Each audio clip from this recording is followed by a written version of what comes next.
Assalamualaikum warahmatullahi wabarakatuh.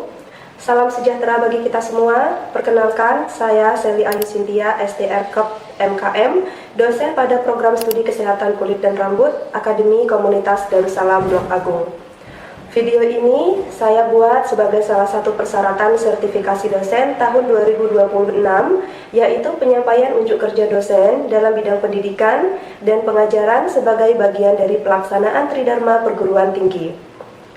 Pada kesempatan ini, saya akan mempresentasikan salah satu mata kuliah yang saya ampu pada semester ganjil, yaitu Ilmu Kesehatan Kulit dan Rambut.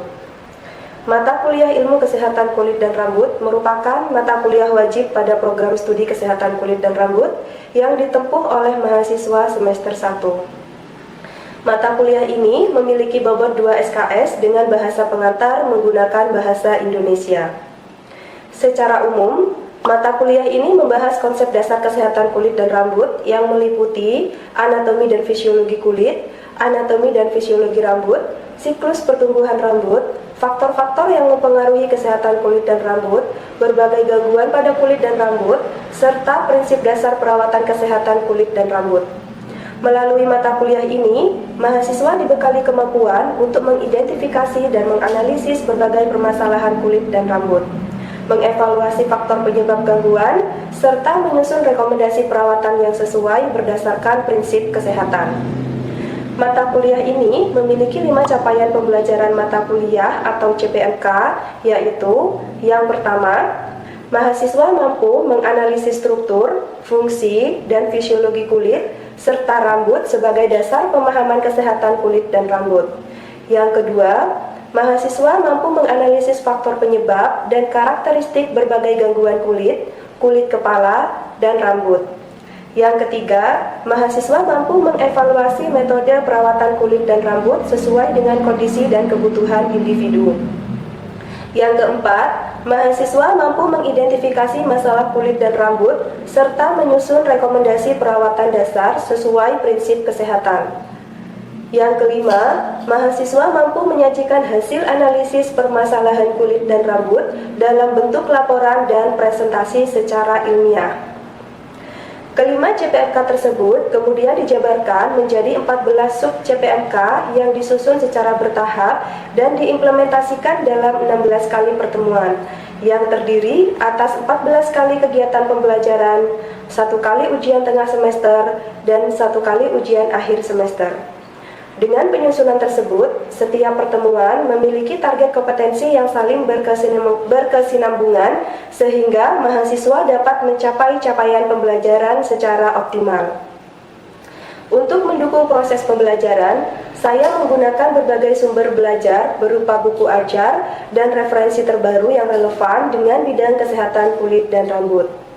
Adapun bahan kajian dalam mata kuliah ini meliputi konsep dasar ilmu kesehatan kulit dan rambut, anatomi dan fisiologi kulit, anatomi dan fisiologi rambut, faktor-faktor yang mempengaruhi kesehatan kulit dan rambut, kelainan kulit kepala dan rambut, gangguan kelenjar sebasea, kelainan pigmentasi kulit, kelainan kulit inflamasi, perawatan kesehatan kulit dan rambut, analisis kondisi kulit dan rambut, dan perencanaan edukasi dan rekomendasi perawatan kesehatan kulit dan rambut. Dalam pelaksanaan pembelajaran, saya menerapkan berbagai metode pelajaran, antara lain kuliah interaktif, diskusi kelas, problem-based learning, case method, collaborative learning, project-based learning, dan seminar kelas. Melalui berbagai metode tersebut, mahasiswa tidak hanya memahami konsep, tetapi juga dilatih berpikir kritis, memecahkan masalah, bekerja sama dalam tim, serta mengkomunikasikan hasil analisis secara ilmiah. Pembelajaran dilakukan secara tatap muka. Penilaian dilakukan secara berkelanjutan melalui kehadiran mahasiswa 10%, tugas analisis kasus dan partisipasi diskusi sebesar 20%, portofolio proyek sebesar 30%, ujian tengah semester sebesar 20%, dan ujian akhir semester sebesar 20%, sehingga total 100%. Melalui mata kuliah ini, saya berharap mahasiswa tidak hanya menguasai konsep dasar kesehatan kulit dan rambut, tetapi juga mampu menganalisis berbagai permasalahan kulit dan rambut, menentukan rekomendasi perawatan yang tepat berdasarkan hasil analisis kondisi klien, serta menerapkan kompetensi tersebut secara profesional dalam bidang kesehatan kulit, rambut, dan perawatan kecantikan. Demikian pemaparan saya mengenai mata kuliah Ilmu Kesehatan Kulit dan Rambut pada Prodi Kesehatan Kulit dan Rambut Akademi Komunitas Darussalam Blok Agung. Berikut cuplikan pembelajaran yang saya lakukan di kelas dalam proses tatap muka. Selamat menyaksikan. Assalamualaikum warahmatullahi wabarakatuh. Waalaikumsalam warahmatullahi wabarakatuh. Bagaimana kabarnya hari ini? Sehat. Alhamdulillah, semoga senantiasa sehat selalu ya teman-teman ya. Baik, sebelum kita mulai pembelajaran hari ini, mari kita berdoa terlebih dahulu supaya kegiatan pembelajaran hari ini berjalan dengan lancar. Baik, mari kita siap berdoa ya teman-teman. Berdoa kita mulai. Selesai. Nah, baik, hari ini kita akan mempelajari tentang kelainan kelenjar sebat sehat yang mungkin dialami pada masa remaja, yaitu akne vulgaris atau yang biasa kita ketahui apa? Jerawat. Betul. Nah, di sini ya tujuan pembelajaran kita hari ini diharapkan setelah mengikuti pembelajaran hari ini mampu menganalisis gangguan kelenjar sebat sehat khususnya akne vulgaris. Kemudian kita dapat mengevaluasi faktor penyebab terjadinya akne vulgaris, dapat mengidentifikasi manifestasi klinis dari akne vulgaris, dan kita dapat menganalisis dampak psikologis akne vulgaris serta bagaimana alternatif penanganan dari akne vulgaris. Nah, sebelumnya kita pernah mempelajari tentang anatomi dan fisiologi kulit beserta dengan fungsi kelenjar. Ayo, di sini siapa yang masih ingat apa fungsi utama dari kelenjar sebat sehat? Boleh silakan angkat tangan. Ya, Mbak Stu, silakan. Fungsi dari kelenjar sebat sehat adalah menghasilkan sebum yang berperan menjaga kelembapan dan perlindungan kulit. Iya, benar. Jadi kelenjar sebat sehat itu fungsi utamanya adalah menghasilkan sebum ya teman-teman ya. Lalu, apabila produksi sebum itu berlebih, kira-kira dapat menyebabkan apa nih? Jerawat. Ya, betul, akne vulgaris yang akan kita pelajari pada hari ini. Nah, baik. Di sini ada studi kasus nih. Nah, di mana soalnya itu seperti ini. Seorang mahasiswi berusia 20 tahun mengalami akne vulgaris derajat sedang pada wajah selama 1 tahun terakhir. Ia mengaku mulai jarang mengikuti kegiatan organisasi kampus karena merasa malu dengan kondisi wajahnya. Kira-kira faktor apa aja yang mungkin dapat menyebabkan akne vulgaris? Apa Mbak? Faktor hormonal. Oh ya, ada hormonal. Siapa lagi mungkin? Ya, Sebum meningkat. iya, sebum meningkat. Jadi di sini jawabannya masih beragam ya teman-teman ya. Tapi benar bahwasanya memang faktor yang mungkin terjadi karena adanya faktor hormonal ataupun sebum yang meningkat. Tapi kita akan bahas lebih lanjut ya. Nanti kita akan bahas lagi studi kasus. Sekarang kita akan bahas lebih lanjut tentang akne vulgaris. Nah, baik. Perlu kita ketahui terlebih dahulu nih bahwa akne vulgaris itu terjadi pada unit polisebasea ya, di mana unit polisebasea ini merupakan gabungan antara folikel rambut dengan kelenjar sebasea. Betul. Sebelumnya kita sudah mempelajari lapisan kulit ya. Mungkin ada yang masih ingat epidermis itu apa sih teman-teman? Baik ya. Ya, apa Mbak epidermis? Lapisan terluar yang berfungsi sebagai pelindung tubuh. Iya, betul ya. Jadi epidermis itu memang lapisan terluar yang berfungsi untuk pelindung tubuh. Lalu kalau dermis apa? Ya, Mbak. Dermis adalah lapisan yang mengandung struktur penting seperti daerah, saraf, kelenjar, dan folikel rambut. Iya, benar. Jadi memang lapisan dermis itu merupakan lapisan penting ya teman-teman ya, yang mengandung apa aja tadi? Ada kelenjar, apa? Saraf, kemudian folikel rambut dan pembuluh darah. Ya, benar. Nah, selanjutnya di sini merupakan folikel rambut ya. Nah, folikel rambut ini merupakan bintang rambut yang akan muncul ke permukaan. Contohnya kayak rambut halus kita ataupun rambut pada kepala ya.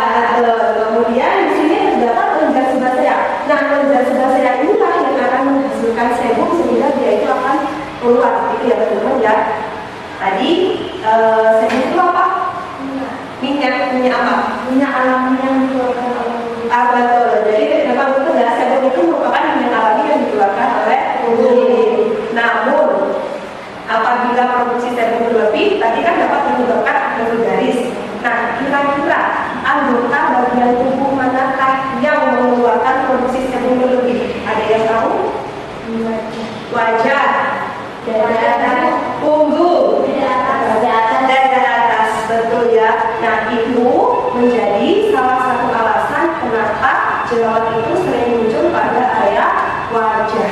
Karena memang pada wajah itu produksi sebumnya itu lebih banyak dibandingkan dengan anggota tubuh yang lain. Jadi tadi produksi sebum yang berlebih di area tubuh itu tadi ada punggung, kemudian ada dada atas ya, kemudian ada area wajah, dan di belakang telinga itu juga iya ya, dan serta kulit kepala. Betul. Nah, kita next ya.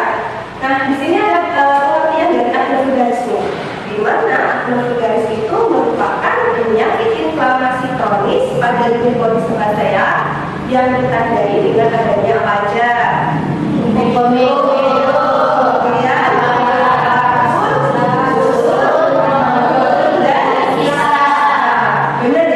Dan asal kalian ketahui, hampir 80% seseorang itu sudah pernah mengalami jerawat, itu ya. Dan ini dikatakan penyakit inflamasi kronis karena apa? Karena adanya peradangan. Iya, jadi dia itu dikatakan inflamasi karena memang adanya peradangan. Dia dikatakan kronis karena acne vulgaris ini dapat bersifat lama dan berulang. Ya, seperti itu teman-teman. Nah, kemudian selain itu acne vulgaris itu ada 3 kategori. Ada yang tahu nggak? Apa aja kategori dari acne? Ringan, kemudian sedang, dan juga berat. Benar ya? Jadi kategori dari acne itu ada 3, ada ringan, sedang, dan juga berat. Di mana kategori acne yang ringan itu didominasi dengan adanya komedo. Kemudian kalau sedang dia itu didominasi dengan adanya papul dan pustul. Kalau yang kategori berat dia itu didominasi dengan adanya nodul dan kista. Seperti itu ya teman-teman ya. Baik. Kita next ya. Nah, di sini ada patogenesis dari acne vulgaris. Tadi kan ada yang menyebutkan nih bahwasanya faktor terjadinya acne, tadi ada yang mengatakan dari hormonal, kemudian ada yang dari genetik, ya produksi sebum juga bisa ya. Nah selain itu kira-kira apa lagi ya? Penggunaan kosmetik. Iya, penggunaan kosmetik. Jadi jerawat itu tidak serta-merta tiba-tiba timbul, tapi ada beberapa faktor. Nah selain itu di sini ada patogenesis dari acne saja, di mana bahwasanya adanya peningkatan hormon yaitu belum tentu dapat menyebabkan timbulnya jerawat, atau karena produksi sebum yang meningkat itu juga belum tentu dikatakan dapat menyebabkan acne. Jadi masih melewati beberapa tahapan proses. Ini ya tahapannya ya, di mana adanya peningkatan hormon androgen, kemudian juga adanya sebum yang meningkat. Namun apabila produksi sebum yang meningkat itu bertemu dengan sel kulit mati, otomatis akan menyebabkan terjadinya apa? Penyumbatan. Betul ya? Nah, setelah adanya penyumbatan itu, maka di situ akan timbullah lingkungan bakteri. Nama bakterinya apa nih? Iya, jadi akan menimbulkan lingkungan bakteri, yaitu bakterinya bernama Cutibacterium acnes. Bakteri inilah nantinya yang akan menyebabkan timbulnya peradangan sehingga menyebabkan jerawat. Jadi perlu diingat lagi bahwa jerawat itu tidak serta-merta karena adanya produksi sebum kemudian dia itu berjerawat, tidak ya, masih melalui beberapa tahapan proses ini ya teman-teman ya. Jadi nanti adanya peningkatan hormon, kemudian ada produksi sebum, kemudian apabila bertemu dengan sel kulit mati akan menjadi penyumbatan. Kemudian di situ akan menimbulkan lingkungan bakteri, dan bakteri itu yang akan menyebabkan jerawat ya. Jadi peradangan dulu baru jerawat, seperti itu ya teman-teman ya. Baik. Nah, di sini terdapat manifestasi klinis teman-teman. Jadi manifestasi klinis itu ada 2. Ada yang non inflamasi dan juga ada yang inflamasi. Non inflamasi itu ada komedo terbuka dan komedo tertutup. Ada yang bisa menjelaskan komedo terbuka itu apa? Boleh? Ya, apa enggak? Komedo terbuka itu yang berwarna hitam. Ya, betul ya. Kenapa dia itu bisa berwarna hitam? Karena adanya proses oksidasi. Kemudian kalau komedo tertutup, Iya, komedo tertutup itu berwarna putih karena pada komedo tertutup ini tidak ada proses oksidasi dan proses terbentuknya itu berada di dalam folikel, ya, seperti itu. Jadi kalau komedo tertutup yang berwarna putih itu seperti apa? Biji apa ya? Biji-bijian. Jadi kalau komedo tertutup yang berwarna putih itu bentukannya itu hampir mirip dengan biji-bijian. Seperti itu ya teman-teman. Nah, di sini ada inflamasi. Inflamasi ini ada papula. Di mana kalau papula ini merupakan tipe jerawat adanya peradangan saja, ya. Perlu diingat kalau papula itu jerawat adanya peradangan, itu aja ya. Kalau pustul, dia itu tipe jerawat disertai peradangan dan berisi nanah, betul. Kemudian kalau nodu dan kista ini tadi kategori jerawat apa ya? Berat, betul. Jadi nodu dan kista tadi kategori jerawat berat dan ini itu adanya peradangan, nanah dan dia itu dalam begitu ya teman-teman ya. Dan pada kategori ini dapat meninggalkan bekas luka atau ini ya bekas luka gitu ya. Kemudian baik. Coba lihat dari gambar sini teman-teman. Ada yang mungkin tahu nggak kalau dari gambar ini tuh kategori jerawat apa ya? Betul, betul. Boleh dijelaskan alasannya apa kalau dikatakan Karena ada jerawat dengan iya, karena ada peradangan dan juga berisi nanah. Betul. Baik ya, kita next. Nah, perlu kita ketahui teman-teman bahwasanya dampak yang ditimbulkan dari jerawat itu bukan hanya dari penampilan fisik, tetapi juga dapat menimbulkan adanya dampak psikologis yang ditimbulkan dari akne. Nah, di sini ya, apa aja? Adanya penurunan kepercayaan diri, adanya gangguan body image, kemudian ada penurunan self esteem atau harga diri ya, adanya gangguan interaksi sosial, kemudian juga itu akan merasa cemas sehingga dapat menyebabkan stres.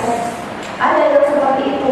Dan ini memang iya, dalam artian memang iya itu saya tuh pernah melakukan penelitian serupa di mana saya itu menilai dampak psikologis dari remaja yang memiliki akne. Tapi tidak semua saya teliti. Jadi waktu itu yang saya teliti adalah dampak psikologisnya itu dari harga diri, kemudian kepercayaan diri, dan juga body image-nya. Dan ini dari hasil penelitian saya ya, bahwasanya hasil penelitiannya itu memang signifikan. Dari ketiga variabel ini itu signifikan. Signifikan yang berarti seseorang dengan memiliki jerawat, dia itu memiliki kepercayaan dirinya itu rendah. Karena dia itu merasa apa ya? Merasa malu untuk berkomunikasi, merasa malu untuk bertemu dengan lawan jenis ataupun dengan seseorang. Karena apa? Dia itu merasa beda dengan yang lain. Seperti itu teman-teman. Dan di sini kita diusahakan jangan hanya berfokus pada penanganan fisik, melainkan kita itu juga harus dapat berfokus pada psikologisnya. Seperti itu ya. Jadi dengan hasil penelitian saya yang seperti ini itu dapat dijadikan acuan bahwasanya seseorang dengan akne vulgaris itu juga membutuhkan penanganan psikologis, betul. Jadi selain penanganan fisik, kita itu juga membutuhkan penanganan psikologis. Biar apa? Biar untuk meminimalisir. Karena apabila psikologisnya dia menurun, harga dirinya itu rendah, kepercayaan dirinya itu rendah, ataupun dia memiliki persepsi terhadap dirinya negatif, itu juga akan mempengaruhi kualitas hidup seseorang. Ada yang bisa menjelaskan kenapa itu kok berpengaruh? Maksudnya kenapa itu mempengaruhi kualitas hidup seseorang? Karena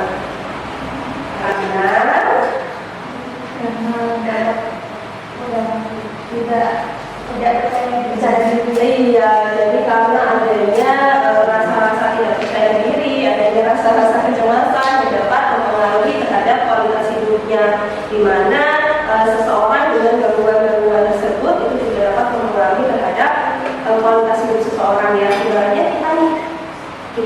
kita mau keluar aja malu karena merasa memiliki jerawat, dan selain itu kita mau berkomunikasi kita juga merasa malu karena kita memiliki penampilan fisik yang berbeda dengan yang lain. Seperti itu ya. Baik, kita lanjut nih dari penata laksanaannya. Nah, di sini penata laksananya ada secara non farmakologis dan juga ada yang farmakologis. Nah, di mana secara Iya, membersihkan wajah secara teratur, kemudian menggunakan kosmetik non iya, menggunakan kosmetik yang non komedogenik. Kemudian kita tidak mengecek jerawat. Kenapa kita tidak boleh mengecek jerawat? Karena kalau kita sudah berjerawat dan kita aktif untuk memegang jerawat, itu dapat menyebabkan peradangan dan jerawatnya itu dapat menyebabkan jerawat yang lebih berat. Seperti itu ya teman-teman ya. Dan kita juga harus menjaga pola hidup. Mungkin ada yang bisa menjelaskan kenapa kita harus menjaga pola hidup? Gimana? Gimana Kak? Iya, dan mungkin dari faktor makanan juga bisa. Pola hidup itu mungkin ya, contohnya itu seperti ini, kebiasaan kita ya. Jadi waktu kita beraktivitas di luar, kita pulang rumah, kita tiba-tiba tidur, itu kan juga akan menyebabkan terjadi penyumbatan ya teman-teman ya. Jadi diusahakan setelah kita melakukan aktivitas di luar, kita sampai di rumah minimal kita harus melakukan pembersihan wajahnya ya. Jadi biar wajah kita itu tetap fresh. Apalagi kebiasaan kita kalau keluar itu kan pasti bermake up ya, dan itu bisa menjadi salah satu faktor terjadinya apa tadi? Jerawat, betul ya. Kemudian di sini ada farmakologis. Nah, penata laksanaan atau penanganan yang secara farmakologis itu kita dapat menggunakan benzoyl peroxide, menggunakan retinoxal, kemudian kita juga dapat menggunakan antibiotik sesuai dengan indikasi. Namun tadi kan ini kan penanganan secara fisik ya. Kemudian kalau penanganan secara psikologisnya kita dapat melakukan apa? Oh enggak? Edukasi ya betul. Jadi selain itu kalau misalkan apa namanya ini kan penata laksanaan secara fisik. Kalau tadi untuk penata laksanaan psikologisnya kita dapat melakukan edukasi. Iya, dan kita dapat rutin memberikan edukasi kepada masyarakat ataupun remaja seperti itu ya. Nah, baik teman-teman, kita kembali kepada studi kasus nih, studi kasus yang di awal. Jadi karena kita sudah mempelajari tentang akne, jadi kita akan kembali kepada studi kasus di mana seorang mahasiswi berusia 20 tahun mengalami akne vulgaris dengan derajat sedang pada wajah selama 1 tahun terakhir. Dia mengaku mulai jarang mengikuti kegiatan organisasi kampus karena merasa malu dengan kondisi wajahnya. Di sini kan ada 3 pertanyaan nih. Yang pertama, apa faktor yang mungkin menyebabkan dari akne? Kemudian apa dampak psikologis yang mungkin ditimbulkan? Dan bagaimana penanganan yang dapat diberikan? Baik, silahkan dibagi 3 kelompok. Jadi nanti masing-masing kelompok, untuk kelompok 1 untuk menjawab pertanyaan nomor 1, untuk kelompok 2 silahkan menjawab pertanyaan nomor 2, dan kelompok 3 silahkan menjawab pertanyaan nomor 3.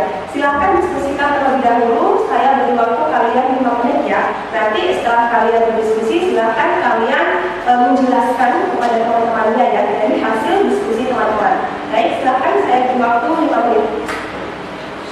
Baik, silahkan untuk kelompok 1 mempresentasikan dari hasil diskusi kelompoknya. Silahkan siapa yang mau mempresentasikan? Baik, gimana Mbak? Untuk pertanyaan nomor 1. Ini pertanyaannya, apa faktor yang mungkin menyebabkan akne vulgaris? Jawabannya adalah faktor hormonal. Karena pada usia 20 tahun termasuk usia yang mengalami penurunan hormon. Kemudian produksi sebumnya meningkat dan berisiko adanya jerawat. Serta adanya kelembaban kulit dan adanya bakteri putih bakteri panas sehingga terjadi peradangan. Iya benar ya. Jadi untuk pertanyaan nomor 1 masih sudah sesuai untuk diskusi kelompok 1, bahwasanya memang benar ini faktor yang mungkin terjadinya karena adanya faktor hormonal, kemudian adanya apa tadi? Peningkatan sebum, kemudian adanya bakteri putih bakteri panas sehingga dapat menyebabkan peradangan dan terjadi akne vulgaris. Baik, untuk kelompok 2 siapa yang mau mempresentasikan? Iya silakan Mbak. Apa dampak psikologis yang mungkin dialami pada kasus tersebut? Jawabannya, merasa malu dan cemas, interaksi sosialnya juga menurun karena dia memiliki jerawat dan mengubah penampilan wajahnya sehingga merasa malu dan takut bertemu dengan orang lain, yang kemudian dia tidak merasa percaya diri dan menghindari kegiatan sosial. Iya, jadi memang benar ya jawabannya karena dia itu merasa malu sehingga dapat menyebabkan penurunan rasa kepercayaan diri dan dia itu menghindari dari organisasi kampus yaitu menghindari kegiatan sosial seperti itu. Bagus ya jawabannya untuk kelompok 2. Untuk kelompok 3 boleh silakan. Ya, silakan Mbak Ira. Bagaimana penanganan yang dapat diberikan? Yang pertama, bisa menjaga kebersihan kulit dengan pembersihan wajah yang tepat, Ya. menggunakan produk perawatan yang sesuai dan bersifat non-komedogeni, menghindari kebiasaan mempencet jerawat karena dapat meningkatkan risiko peradangan dan bekas luka, mengatur pola hidup seperti mengelola stres dan menjaga kebiasaan sehat. Jika kondisi cukup berat atau menetap, bisa dilakukan konsultasi untuk mendapatkan terapi yang sesuai. Iya, bagus juga ya jawabannya untuk kelompok 3. Jadi upaya penanganannya yang dapat diberikan melakukan kebersihan wajah yang berbeda ya, kemudian penggunaan kosmetik yang non-komedogeni. Namun, apalagi tadi apabila kondisi cukup berat, berarti dia itu dapat konsultasi kepada dokter spesialis ya, dokter spesialis kulit, ataupun dapat berkonsultasi kepada di klinik kecantikan. Itu kan juga sudah ada dokternya ya, dokter dapat konsultasi kepada dokter tersebut. Baik ya teman-teman, sebagai bentuk evaluasi bahwa materi hari ini sudah tersampaikan, saya ingin bertanya nih, sebutkan 4 faktor yang dapat menyebabkan timbulnya acne vulgaris. Boleh silakan. Ya, Diabetes, acne, penggunaan kosmetik dan gaya hidup. iya. Kalau dari faktor penyebabnya tadi apa ya? Faktor penyebab adanya peningkatan hormon. Meningkatkan Ya, peningkatan hormon, kemudian produksi sebelum meningkat, ya, produksi sebelumnya meningkat. bakteri yang terjadi panas, peradangan, peradangan dan peradangan. Iya, jadi adanya peningkatan hormon androgen, kemudian adanya produksi sebelum yang berlebih, kemudian produksi sebelum yang berlebih itu apabila bertemu sel kulit mati akan menyebabkan peradangan sehingga dapat menimbulkan lingkungan bakteri yang bernama bakteri panas, sehingga dari bakteri itu yang akan menyebabkan adanya peradangan dan menimbulkan jerawat. Nah, kemudian fungsi utama dari kelenjar sebasnya apa teman-teman? Angkat ya, Mbak Fitri. Menjaga kelembapan kulit, Ya, menjaga kulit menjadi kering, serta membantu melindungi permukaan kulit. iya. Jadi tadi fungsi utamanya kan hasil serum, salah satu fungsinya itu tadi ya dapat menjaga kelembapan kulit ya Mbak Fitri ya. Kemudian pertanyaan yang ketiga, sebutkan dampak psikologis yang ditimbulkan dari acne vulgaris. Boleh katakan? Ya, apa? Kepercayaan diri menurun, Ya, kepercayaan diri terus body image, sama image, merasa cemas. sehingga stres ya. Baik, kemudian pertanyaan terakhir nih sebagai bentuk evaluasi, kira-kira mengapa acne vulgaris itu juga dapat mempengaruhi kualitas hidup seseorang? Ya, Mbak, silakan. Karena acne vulgaris dapat mempengaruhi penampilan seseorang sehingga dapat menyebabkan perubahan cara individu menilai dirinya, menurunkan harga diri, dan mengurangi kepercayaan diri, serta mempengaruhi interaksi sosial dan aktivitas sehari-hari. Iya, kemudian ya, jawabannya bagus sekali buat Bapak semuanya. Dan sebagai ini ya teman-teman ya, untuk pertemuan berikutnya kita akan mempelajari tentang kelainan pigmentasi pada kulit yang terdiri dari hiperpigmentasi dan juga hipopigmentasi. Jadi silakan teman-teman sekalian untuk mendengarkan materi terlebih dahulu, untuk mempelajari terlebih dahulu supaya kegiatan pembelajaran kita untuk minggu depan dapat berjalan dengan baik. Baik ya, saya akhiri terlebih dahulu. Wassalamualaikum warahmatullahi wabarakatuh. Waalaikumsalam.